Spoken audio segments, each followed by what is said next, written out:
Star maker पर verified tag यानी कि वी टैग एक बहुत ही प्रेस्टिजियस टैग माना जाता है और इसे अर्न करना पड़ता है।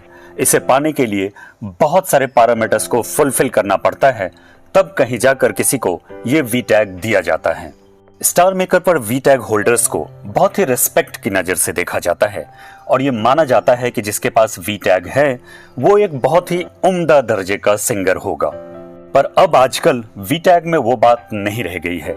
इसका महत्व आजकल बहुत कम रह गया है और इसकी वजह यह है कि आज बहुत सारे वी टैग वाले सिंगर्स को अगर आप सुने तो उन्हें सुनकर आप सोच में पड़ जाएंगे कि आखिर स्टार मेकर ने क्या देखकर इन्हें वी टैग दिया होगा। ऐसे लोगों की गायकी किसी भी लिहाज से एक वी टैग होल्डर के स्तर की तो नहीं लगती है, तो फिर इन्हें स्टार मेकर से वी टैग मिला कैसे?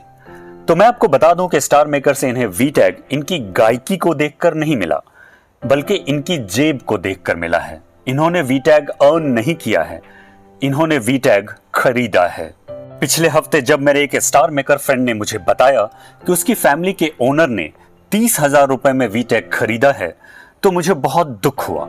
इसलिए नहीं कि एसएम पर वी टैग बिकता है, ये तो एक ओपन सीक्रेट है और हर पुराने यूजर को ये बात पता है। दुख इसलिए हुआ कि वी टैग की कीमत सिर्फ 30,000 रह गई है। कुछ सालों पहले तक तो ये 1 से 1.5 लाख की हुआ करती थी। जब मैंने इस पर और ज्यादा डिटेल पता करने की कोशिश की तो पता चला कि ये वी टैग उन्होंने स्टार मेकर ऑफिशियल से नहीं खरीदी है, बल्कि किसी वी टैग होल्डर ने अपनी वी टैग वाली आईडी उनको 30,000 में बेची है और खरीदने वाले ने उस आईडी का यूजर नेम और बाकी डिटेल्स बदलकर अपने नाम की कर ली है और इस तरह वो वी टैग होल्डर बन गई हैं। आइए अब एक नजर एसएम पर वेरीफाइड सिंगर यानी वी टैग होल्डर बनने के ऑफिशियल प्रोसेस पर डालते हैं। इसके हिसाब से कोई भी वेरीफाइड सिंगर तभी बन सकता है जब वो इन सारे पैरामीटर्स को फुलफिल करे। इन पैरामीटर्स को फुलफिल करने के बाद उसे अप्लाई करना होगा और फिर एसएम उनकी डिटेल्स वेरीफाई करने के बाद उन्हें वी टैग इशू करेगा। पर हम तो ठहरे भारतीय, हम तो यूपीएससी और नीट तक में जुगाड़ ढूंढ लेते हैं, तो ये तो सिर्फ एक ऐप है और उस ऐप का एक वी टैग है, तो ये हमारे जुगाड़ तंत्र से कैसे अछूता रह सकता है? अब हो सकता है आपके दिमाग में ये सवाल आ रहा हो कि चलो वी टैग तो खरीद लेंगे, लेकिन वी टैग खरीद कर लगाने के लिए भी स्टार मेकर द्वारा बनाए गए मापदंड पर खड़ा तो उतरना ही होगा। फिर उसके लिए क्या करेंगे? तो मैं बता दूं कि आपकी सोच बिल्कुल दुरुस्त है, पर चिंता की कोई बात नहीं। आप बस पैसे खर्चिए। जो लोग आपको वी टैग मुहैया कराएंगे पैसे लेकर, वही लोग पैसे लेकर आपके आईडी के सारे पैरामीटर्स भी फुलफिल करवा देंगे।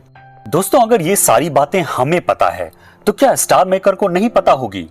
बिल्कुल पता है, और इसलिए कुछ साल पहले स्टार मेकर ने अपने सारे इंडियन एम्प्लॉइज और ऑफिशियल्स को सैक कर दिया था और अपने इंडियन ऑफिस को भी बंद कर दिया था और इंडिया का सारा ऑपरेशन सिंगापुर से देखा जाने लगा था। अभी भी इंडिया का सारा ऑपरेशन स्टार मेकर का सिंगापुर ऑफिस ही देख रहा है। इसलिए अब वी टैग स्टार मेकर के ऑफिशियल्स नहीं बेचते, बल्कि एक यूजर दूसरे यूजर को बेच देता है। अगर आपको नहीं पता तो आपकी जानकारी के लिए मैं ये बता दूं कि स्टार मेकर अपने ऑफिशियल रूम में वी टैग देने के लिए ऑफिशियल इवेंट भी करवाता है और इस इवेंट में भी वी टैग उन्हें ही दिया जाता है जिन पर सबसे ज्यादा पेड गिफ्टिंग होती है। पेड गिफ्टिंग यानी पैसों से खरीद कर दिया जाने वाला गिफ्ट, और जिन पर सबसे ज्यादा गिफ्टिंग होती है यानी कि जिन्हें वी टैग चाहिए होता है, वो पैसों का इंतजाम करके इन इवेंट्स को ऑर्गेनाइज करने वालों तक पहले ही पहुंचा चुके होते हैं। ये सारा खेल पैसों का है दोस्तों, और इस खेल को मैनेज करने के लिए स्टार मेकर में एक बहुत बड़ा नेटवर्क है जो अंदर ही अंदर इस खेल को चलाता रहता है।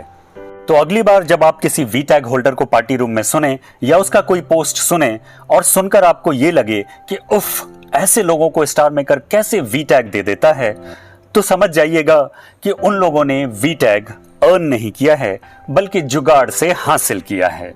आखिरी में दोस्तों एक जरूरी बात, मेरी YouTube चैनल का एनालिसिस ये बता रहा है कि आप लोग मेरे वीडियो देखते तो हैं पर उसे लाइक और चैनल को सब्सक्राइब नहीं करते हैं। आप सभी दर्शकों से अनुरोध है कि वीडियो देखते वक्त उसे लाइक और चैनल को सब्सक्राइब भी कर लिया कीजिए, इससे चैनल को आगे बढ़ाने में मदद मिलेगी।